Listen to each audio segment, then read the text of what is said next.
Hi, I'm Barbara Rimkunis, and this is your Exeter History Minute. Every town has its legendary doctor. Exeter has had a lot of doctors over the years, but if we need to highlight one, let's go with Dr. William Perry, who practiced in the bad old days of medicine when leeches were considered cutting edge.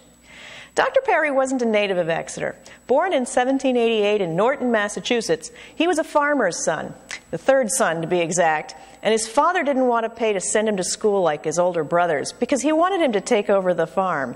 But William wasn't having it. He went to Union College in New York and then transferred to Harvard to study medicine.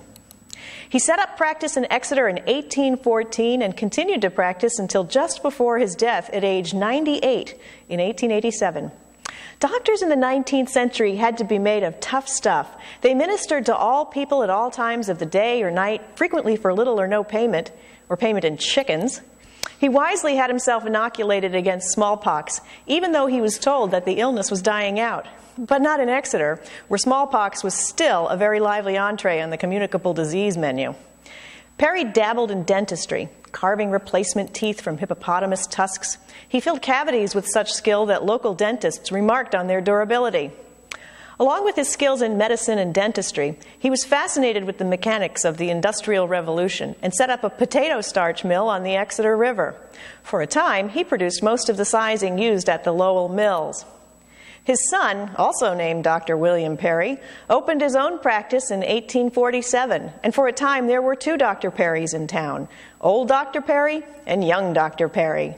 Old Dr. Perry continued to practice well into his 80s, performing 3 delicate hernia operations at the age of 87. He repeated the operation one last time when he was 92.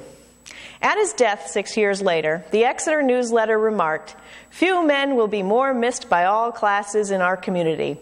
He was firm and sometimes blunt even to roughness with hypochondriacal patients or those he believed to be shamming. Toward real sufferers, he was as gentle and sympathetic as a woman." I guess we'll talk about Dr. Alice Chesley another time.